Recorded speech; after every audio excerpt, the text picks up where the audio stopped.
So next we have another headliner in conversation session. And we're delighted that we've got Dr. Kathryn Hume, who is the interim head of Borealis AI. And she's here to talk with Jean-Jacques Rousseau of Innovation Catalyst and a postdoctoral fellow in explainability and trust in AI systems at York University in Canada. And they're going to be talking about building an enterprise AI culture. What are the mindset and process changes organizations need to make to succeed with AI? So a little bit of background. Prior to joining Borealis, Kathryn held leadership positions at Integrate.ai and Fast Forward Labs, where she helped over 50 Fortune 500 organizations develop and implement AI programs. Dr. Hume is widely respected as an author and speaker on AI and has taught courses on digital transformation and legal ethics at the business and law schools at Harvard, MIT, the University of Toronto, and the University of Calgary. She holds a PhD in comparative literature from Stanford University and rather impressively speaks 7 languages. So, Jean-Jacques, over to you. Thank you so much, and I'm so pleased to be with you, Kathryn, today. So let's get to know each other a little bit better. So what is the mission of Borealis AI, and how is the organization structured?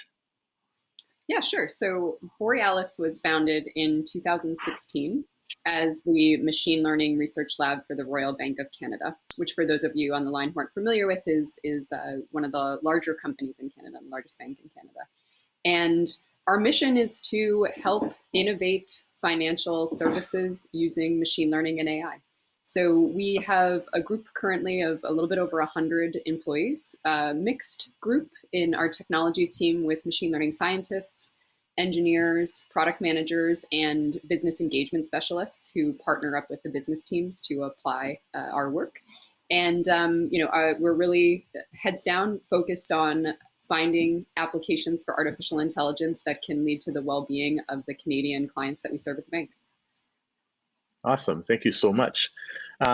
So what's really happening right now with the pandemic is shining a big light on the need for digital transformation. We can agree that businesses who want to do more than survive COVID will find that AI is key. What mindset and process changes are needed for organizations to build an enterprise-wide AI culture? Yeah, it's a great question. There's a lot that comes to mind. So I'll sort of think about this from the executive perspective down through the engineers and data scientists that are building systems. So I think at the very highest level, when we think about AI, there's 2 components that come to mind. One is data, and then the second is uncertainty. That really are at the heart of some of the process and cultural changes that organizations need to consider to make headway with AI. So we know a lot about data, but from the sort of top executive mindset perspective, I think when we think about a business process, it's often a vehicle to drive efficiency, right? So you start off as a small company or a small team, and there's not a lot of process in the beginning. You're just trying to do whatever you can to get something done. But once you start to, get some headway with humans doing work, and you add more humans to the equation, you add more systems to the equation, things get out of hand quite quickly. And so we add in a business process to try to get a handle on that and drive standardization, repetition, and efficiency. Everybody knows this, right? There's nothing interesting about what I'm saying, but what shifts with AI is that you want to have a different optic on what work a business process can do. And the additional work that they do is that they generate data, right? So when we're thinking about AI applications, everything that we've done in the past, there's a trace that's left of a machine that has potentially, if we think about sort of the world of information security and DevOps, potentially there was a security incident. We keep a trace of that. We look at the data patterns that led up to that event, and we can use that information in the future to have a signal, a supervised learning ground truth that we call, to guide potential automation in the future. When we have humans, let's say, working in financial services who are experts in reading through the news to think about different asset classes to place a trade, they have a lot of information in their brains, and then they go and act, and we can keep a trace of their activity and almost outsource their minds, right, to try to potentially get headway in improving those processes and decision-making processes in the future using AI. So a process isn't just a means of driving efficiency, it's a means of generating data to lead to future value. And I think that's one mindset shift executives need to keep in mind. But it doesn't do this easily and readily, right? So I'm sure other speakers at today's program are going to talk about how machine learning systems, they're inductive, right? So they take in a bunch of data and they build a mathematical function that does a good job identifying patterns and potentially mapping, these correlations in systems, but they're not perfect. You're not going to get a 100% deterministic output that this input leads to this output. And that creates all sorts of havoc in businesses, right? Data functions often start in the office of the CFO, where when you're thinking about looking back on last quarter's performance so as to provide information to the market on financial performance and returns, you need a lot of certainty. You're looking for what actually did happen as opposed to potentially what might happen in the future. And so there's a huge mindset shift that needs to take place to help organizations get comfortable with the fact that, in particular in the first iterations of deploying an algorithm, the output might not be 100%, right? So that leads to triaging. Are there customer use cases where we want to implement some feature driven by predictive analytics or AI, where we have a very low tolerance for error, so it might not be the best place to start. Versus, do we have instances like a recommendation system, that we're all familiar with from Amazon, where if it accidentally suggests that I might be interested in a plunger as opposed to an Ernest Hemingway novel, it's a little annoying, but it's not the end of the world, right? So really triaging the different use cases as it relates to tolerance for error, I think, is important to get some traction. But also recognizing that the data is never perfect. In particular, in the enterprise, the data is often collected for a different purpose than it will eventually be used for in the downstream machine learning application, and that's a reality, right? That's something everybody has to deal with. So if you seek for too much perfection, you're never going to get anywhere. So you have to sort of develop that tolerance for errors earlier on. The other area of uncertainty that companies need to deal with is, even in getting headway with algorithms and building out an application, it's different than standard software agile development, where you break down the uncertainty that you might not be building exactly what the customer might want or need by cutting things down into short sprints. But often once you're in those sprints, if you ask a developer, how long is it going to take to build a widget for, let's say, an email application, a seasoned person can give you a sense of how long that's going to take, right? Which is how agile sprints are planned. The challenge with building a machine learning model is that even a seasoned scientist can't always predict just how long it's going to take to find a solution to model, or if there will be a solution in the first place. And so there's a product management cultural implication where you have to sort of adapt agile processes to incorporate this element of uncertainty into the way software is even built. So I said a lot there, various levels from, data generating processes, managing uncertainty, and then updating agile processes to incorporate uncertainty throughout the process. But I'm happy to speak more. Thank you so much. No, it's a great, you've said so much, it's so rich. And one sort of idea that came to mind or question was just about the end user, right? So here you are at the largest bank in the country, using AI to help them with their internal processes and presumably also for end user kind of products and services. So how does this uncertainty, how is the uncertainty managed to help users understand that there is this variability, right? And what the outcome might be? Yeah, it's a great design question, I think, for artificial intelligence products. So on the one hand, sometimes the uncertainty is covered from the user and that it's resolved into the product interface, right? So I'll give an example. We have a product on our mobile device called Nomi. It's sorry, I have a 1-year-old son and he's crying in the background. I hope it's not disturbing people too much. Other aspects of uncertainty, having a 1-year-old. So going back to Nomi. So this is a product that provides customers with insights on their finances. Potentially, they could look week by week and say, how much money was I spending on entertainment versus restaurants back in the days when That was actually things people spent money on. And that there, the analytics are constructed in such a way that they're presented to the end user where there's really no sort of considerations around uncertainty. There's others where we might go and predict future cash flows. And there, it's you could think about presenting a range of how much money will go in or out to help present this information to a consumer. And so we think about it where it's, how precise do our estimates need to be so that it really does lead to useful information and doesn't end up potentially putting the consumer into a position where they could overspend, right? Or not manage their finances well. The third is if we're going to lead to all the way to automation. So there's a product called Find and Save, which takes, it looks at the amount of money one has in a checking account and then helps people who think that they don't even, they don't really have an opportunity to save to automatically reroute that into a savings account. Here, we, in designing the product, have to be very mindful of the cash flow status in the checking account so that we don't inadvertently reroute money to a savings account and put them in a position where they have insufficient funds. So that's less sort of presenting probabilistic outputs to a consumer and more being very careful around what's automated so that we always have the customer's best interest in mind. Thank you so much. So we're going to switch gears a bit and go from AI helping design products to AI helping design organizations. So the other big news of 2020 outside of the COVID pandemic is this demand for social justice. Organizations are responding with more robust diversity, equity, and inclusion policies. But some worry that AI can undo this progress because it can accelerate biases that already exist in our societies. So when it comes to mindset shifts that organizations need to make, how can we ensure that the use of AI is helping and not hindering these important global efforts? Yeah, I think it's a great question. It's on the minds of just about every AI practitioner who really cares about ethics and responsible AI these days.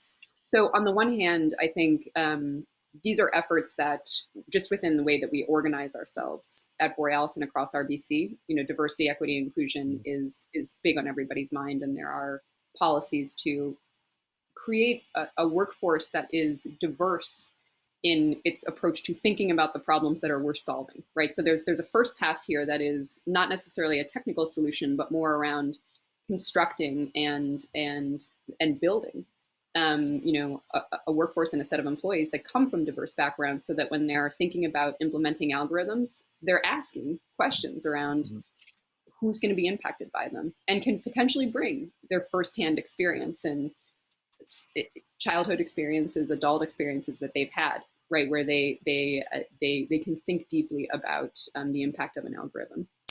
And then the second has to do with just the ways in which we go about designing our algorithms before we put them into production, and various tests that one can run to look for opportunities to mitigate bias, address fairness, and think about algorithmic interpretability. So I think I always like to think about this underlying axiom, and perhaps this goes back to these cultural mind shifts around AI, where I know, Jean-Jacques, you did philosophy, have done a lot of work in philosophy of science, but there's sort of an unspoken axiom in scientific research where we assume that most of the time, in particular with statistics, the future will look like the past, right? So this underlies a lot of work in supervised machine learning algorithms, where we take a bunch of historical data, we look for patterns, and then we perpetuate those patterns to make good judgment calls about the future. When it comes to social policies, right, and where we want to change things, we want the future to look different from the past, right? So all of our discussions around diversity, equity, and inclusion say we need to change the status quo. We don't want to just keep things the way that they are. And that's where the tension lies, right? So as developers of algorithms, we need to be mindful of that and say, how do we need to design our algorithms so that we can course correct for past human behavior, so that we're not just perpetuating that and recycling it through our algorithms in the future. And there's a bunch of ways to do that. From a process perspective, we talked a little bit about, updating agile processes of product management. You incorporate, and we do this at Borealis, an ethics check all the way at the beginning, right? So it's not something that comes on as just this add-on test after an algorithm is built. To think about it from inception. How is the data collected? is the data collected in such a way that it's respectful of the way in which different subpopulations might want to be represented, right? We think about this with gender binary categories. So you could have a, are you male, are you female? Or there was an anecdote, I think from Facebook a couple of years back, where there were 73 different subvariables for gender, right? So even the way data is collected is impacted here. There's then ways in which machine learning scientists and developers can modify the objective they're training the algorithm for away from just strict accuracy to include measurements of fairness across different individual sets, across different subgroups, et cetera. So there's an art to designing those algorithms with ethical considerations in mind. And at the end of the process, there's tests that can be run to look through and evaluate the extent to which a given model or algorithm achieves standards of fairness, of interpretability, of, on the security side, robustness to a potential adversarial attack, which is a big topic over the last couple of years. There's a key thing here in that all of these choices they come with trade-offs, right? So if we think about making an algorithm differentially private, we might decrease the absolute accuracy that algorithm has. And therefore, this needs to be a dialogue between the business stakeholders, the technologists, legal and compliance teams, and then not quite always, in an enterprise, a direct dialogue with the public, but considerations of what matters for the public to come to the right answer. None of this is easy.